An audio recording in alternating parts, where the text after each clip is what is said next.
In the last few years, we have seen the rising influence of writers and scientists who vigorously preach atheism. They not only express their personal doubts about God's existence, but they campaign with almost evangelical fervor against the very idea of God and religion. These atheists are highly educated, and their arguments are not easily dismissed by most people, even though their arguments have long ago been defeated. It is difficult to logically refute arguments that are unfamiliar to you. Many Christians see this move towards atheism as a threat. We who believe in God feel we must somehow win this argument and prove that God does exist. Otherwise, the atheists will have won the argument. But no, they haven't.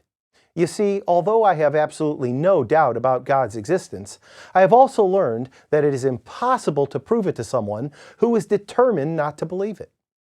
There is ample evidence in the world and the whole cosmos to show the existence of a Creator.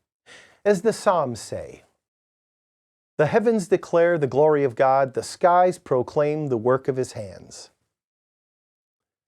And Paul wrote to the church at Rome, "God's invisible qualities, His eternal power and divine nature have been clearly seen, being understood from what has been made."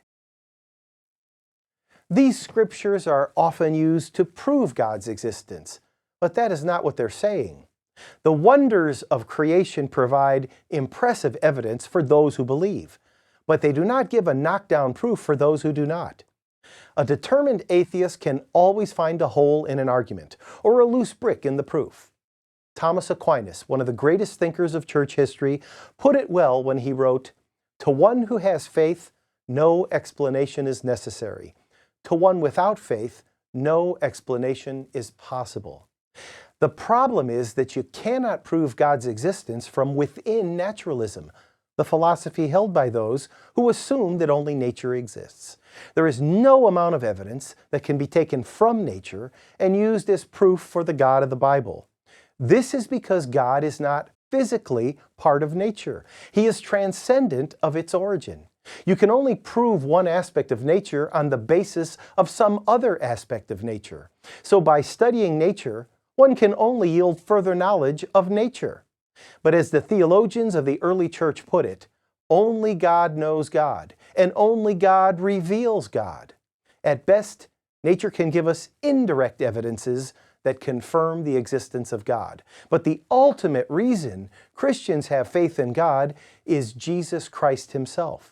Jesus is the reason, or as the Gospel of John puts it, the Logos.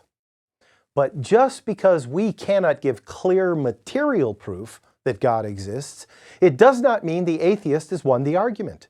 We don't need to be on the defensive. What we need is to turn the argument around. It is not our job to prove God exists. It is the atheist's task to prove He does not.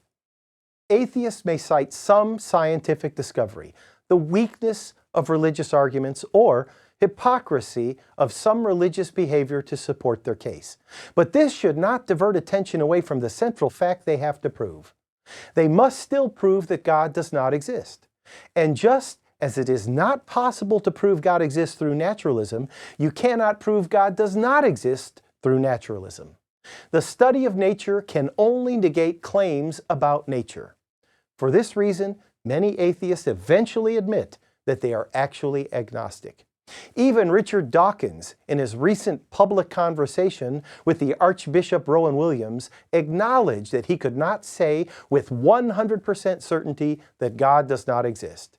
He stopped short at 99%.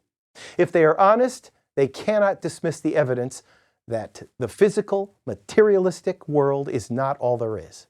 They may not come to the point where they accept and surrender their lives to their Creator, but they are no longer sure that He does not exist. They simply don't know.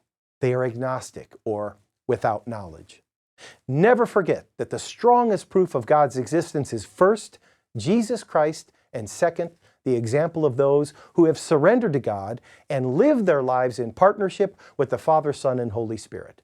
Let us do that, and let God take care of the atheists in His own good time. He will, because He loves them too. I'm Joseph Tkach, speaking of life.